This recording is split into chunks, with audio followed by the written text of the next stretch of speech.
nisampola tebintuga subscribe Baku Kakos 256 tunyaka chayo tova wano ku mukutu guno Kakos Facts Woka 256 Osana Chosen Blood Firebird. Subscribe to Kakos Facts 256. AKF Black Girl Fly. Don't you forget to subscribe on the Kakos Facts 256. You know what time it is? Me, myself, and I. Mr. Ragadi representing Kakos Facts 256. You don't know. Mwana mubere ko mujachirawa. Amazima genye. Wallahi. Abana Kakos Facts 256 tubaniriza ku channel ya Nunji mwe baleberanga mubera ko mubaleberanga bulije tudda je tuzungira muberayo. Amanya gangenze Rosemary na Rupago wabula sirinze kandi mwana Trace my baby mugama mtawa ngendo maso nokutaba mabale ku liking mabale subscribing mabale sharing onto your different platforms. We really appreciate and we love you. Yep. Lero tukomye one entertainment show tubadde tuludo beranga tujene tukola kwa entertainment togera ku bayimbi baffe nengo nako radio tukomye tuberanga tubo okay nga tubawa ku story oba ku bigenda maso binje bigenze maso mu industry yaffe naye nga nako radio tuna stories etugenda beranga tuzibawa naye nga sigena beranga nerabira 3Cs esangibwa wano Ntinda Road opposite ne Victoria Church oja beranga bachalira ko berenga otwala ko magara out oberenga oliako ebyokwinje oberenga naye wetwala ko out mfano tolinda kutwala out mwana munanga aliyo wabula genda ko Ntinda oberenga bachalira ko ebyakabiri sako ne bannaffe aba Cultural Agency Limited bawungiro okujukiza nti batwala abantu ebweru abagala okwennonera ku ssente ensava abagala okola mu mawanga ng'enjawulo outside Uganda outside Kampala wandibadde owandike namba eziwansi eziri ku ssimu balina emirimu mingi nnyo gya cleaners housemaids batuyita ba house managers so osobola okuba nti owandike ezi namba wansi ku ssimu osobola okuba nti weerinnyira ku nnyonyi. Yep, ngaye mumanyi twayingidde omwezi gwa June wabula tuba tuyingira omwezi gwa June tuyingira ne King of the Mic kwejogera King of the Mic Trace otegerani MC Cuts. Thank you MC Cuts waffe wabula bestie we yakedde tukubamu ka posts kwejogera ku besties mbasogera ku mulala sogera ku fiye ba mikwano. I'm talking about Caroline Maka. Yes, era yatugambye mu post ye mulimu bye nasomye nga mulimu ekira ng'agamba nti Cuts ye king, ye queen of the mic. Yeah. Na ye Torofia waffe bamulesewa. They are co-parenting. Only. Yeah, they are just co-parenting. Because kati chintura karo achitutenyo maso. No, kati Cuts ayamba kofi ye musically. Hozi necho kuberanga. Mama Mama Abi. Yavaya na china chogera ko nagamba ya Cuts music ayamba kofi. So ekyo kyowekiri pozi ekikuberanga balina omwana they just co-parenting ekyo kalo tali kijja ondoza naye atuweeyo kamu akasita bonna balina abaana kati ebisigadde bakwataganye microphone wabula nga mumanyi nti abayimbi ab'enjawulo bavuddeyo station ez'enjawulo zivudde ne zicongratulated MC Cuts oba ne zimuyuzayo z'okutuuka ku myaka gye egy'obuto nga omanyi batugamba nti Cuts yaliwo nga tufuna independence mwaweze emyaka 5 newe bazimbira myaka 5 ejo asabayo buli muntu osobola omukwatirayo 5 yasabye Shira Gashobe yavudde n'agamba omubera mwagala okulaga nti mu appreciating Cuts kyakoze mu industry ya entertainment industry buli omu aveeyo ng'ekirabo akiwani Cuts Trust kwata wano by the number yagitaddeko yataddeko enamba agenda ku namba eyo otekeko emitwalo studio 5 Cuts agambe kyekyo pepi nange ngenda teekako emitwalo gyange 5. I think they are looking forward okuba nti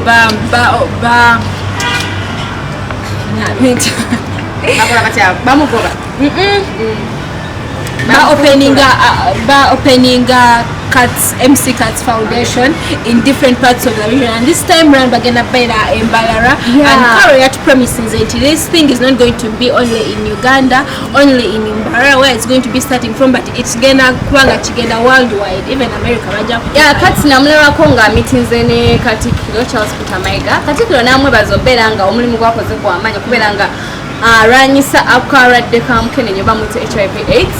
Naye nga wetumanyi nti ne kabaka cause July tugenda bera ne kabaka's run nenga naye genda bera nga kulunera eranisa bulwadde bwa mukenenya So Katikiro bwe yamusinkana n'amwebaza n'amugamba okoze kyamakulu ngenda kukola kyamaanyi era n'amusinga. Kati yayongedde okubagamba nti whoever thinks bino ebintu ebimu abikola because abisasulira, you know, abantu abasinga bagunda yakyuse ku kino kubanga yasasulira billboard okusasula okumutwala mu masomero, but it's not all about payments. Talina gwe yali asasuddeko, ye yavaayo n'abeera open nebyekola byokka n'abulira abantu about his situation. So that's why abantu ab'enjawulo they are looking up to him, ne bamusaba nti abogereko n'abaana, abogereko n'abavubuka, how they should keep themselves. Kati abantu abalowooza nti some things are paid for, they are not. It's just kama abasazeewo. That's his time, it's Kat's time.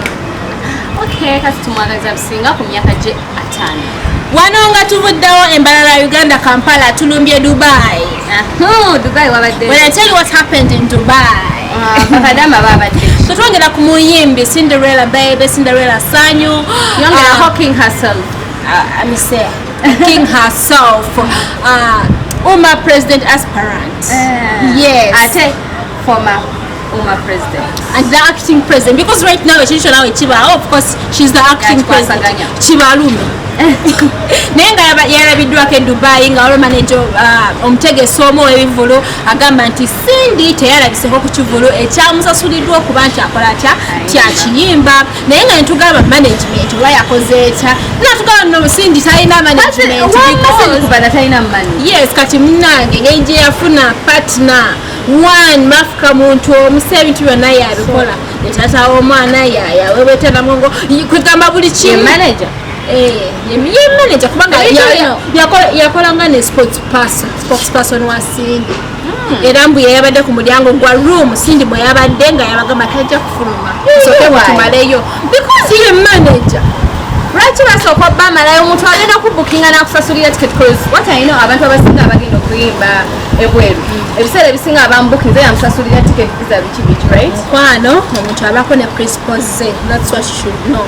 Mama ba principles netoze ni wanene olumu mwamunennyako olumu obutayimba ku mukolo gw'abendi oba lwaki nanyini mukolo yalitayimba kati bamusasula era nga ye yali mu motoka n'alina bamalayo. Same thing happened to Cindy. Ati kisinze nenge ijemba mu agree. Modranga ye yayimbye. No, kisinze nenge ijemba mu agree. Nze kisinze ne management yamwe.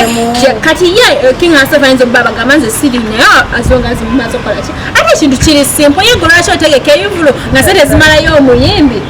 Toze yena. Omuntu nalebera kati yagambye manager. Waliwo gwe nalabyayogera mu bafani mbu ye sente Cindy zonna zali bagenda zimuwa omuwazi ina nagamba sente ezigula Cindy okuva gyatandikidde oyimba paka wali azi. Kati abantu bagenzeko ono n'ebintu bya miliyoni kumpi 25 million Uganda. Maybe she'll compensate. Bw'abeera nga alina manager, husband, boyfriend, spokesperson asobola okukwasaganya. Because anyway, all in all tuyiga respecting deals engeri gye mwogedde n'abantu wamula mwakkiriziganya gwe Omutegesi w'ebivulu ne management ya Cindy abamanyi baba wa Cindy era ena mukwasaganya nga mwayogera, so let's respect each other's decisions. Bwemba mugambye tusooka kumalayo, bwemba mugambye tusooka kuwako haafu kyekiba kikolebwa ate mba mwagamba mumalayo because atuuse ku hotel olwokuba mwasooka mugamba mumalayo because atuuse ku hotel mu expecting okujjayo ate nga temumazeeyo mukwano newabeera nze nga deal tenaba kutuka as long as wendi mu kifo kubanga kisigama kyalabiseko mu kifo sigama kyalabise ku kifo bakyabadde alinda. I think deal kuba nti engalwa mumalayo okuvayo atunyonyo tekyalowooza nti amabeere ge gamulemesezza okuyoosa kubano comedy store yayimba kati kyekirala promoter nabo olumu babeinasaka tumuteeka ebbali mukwano tugende ne Stargal yavaayo last month mpaka tuli mu June omwezi tuli mupya bamikwano naye nga akasala lyako oba mukyalira bisala kati Spice yavaayo na releasinga EP ye eyaliko ennyimba 6 nga byali munyonyo naye nga ku EP eno kwaliko abayimbi bangi, so some people are complaining babasasulirwa kyetugeza abantu abasinga kye bacomplainingako nti EP yayawukanye mu EP ndala bwe tulina EP yazaawo EP gigenda gye yali akozeko n'abantu abazze bakola EP nga Juliana Shiba Kalungi Charles Peter Mayiga Katikiro bonna balabikirayo, so EP abantu abasinga kye bali okujoogerako oba kye bali okwewunya. We didn't expect Spice to sing. kuba ku EP tekibeerako okay ye muyimbi gotasola bangayimba bwetuna EP yazawo bikyuka tetulina kwambala bulaka kuziika walaba songs bwe yategeka album yani ya azawi ngegenda okufuluma alaba engeri gye bakolamu ekintu kyabwe so anti songs kati erina abantu bangi totegeeza Roger ina spice yekka anafuye no alina omukolera buli kimu kati bali bayinza noba bakekkereza ku budget okay yandibadde yabuuzako ku bantu ab'enjawulo n'okusinziira n'otunuulira industry naye abantu be yayise era ndowooza yabadde abalaba naye tulina be tutaalabeko the likes of Libya Jasmine mamuleeta entalo sikuleeta entalo wano Shiba abagamba media egezezaako okubaawukanya ne spice naye nga bo tebeewalanangako naye walaba nga headlines z'abantu mbw ababadde beewalana okumala akaseera mbw ate mbwaseba bo tebeewalanako oyagala kutandika kuzimba kuzimba ntalo tobibaamuze mwembiri naye ng'abantu abasinga mwadivatize EP ya Spice ne mugijja kyokubeera nti mwandibadde nga mu encouraging abantu okubeera nga bagenda banoonye kweza ennyimba ne tugiteeka ku kyokubeera nga Shiba Spice tetulama kwerabira mu like the real reason why they were there ekitegeera because Spice yakitulaze n'atugamba nti Shiba ye mentor we which is okay naye bannamawulire abasinga babloga TV zonna baali bagala nakukyusa olunaku balufuula olwa Shiba because bamulazibaddewo her presence was changing everything totally everything ekyo Cindy kye yagambako Crystal Panda we yagana oyimba naye n'agaana namugamba tujja kukola olima naye tugenda beera lumu olujja beera lwange nti kati olaba Shiba yazze not in a bad way naye Shiba bwe yazze ku stage oba bwe yazze ku show ya Spice n'abika Spice like abantu bwe batamanyi okuyimba ow'ekitiibwa Kyagulanyi ajja abayimbire ku mikolo omukolo gugenda kuvaako nanyini mukolo mudde ku Bobi Wine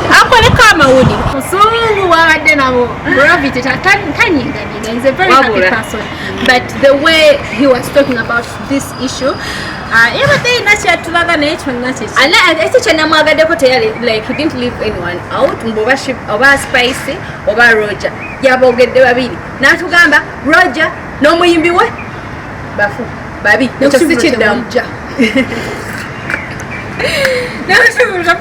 ate yatulabye n'atugamba nti yetabanko omukwano gwa Spice tumanyi abantu bakola music together they become friends family bainoluye so tebalina naluyimba just Spice yali gundi Gravity yali vixen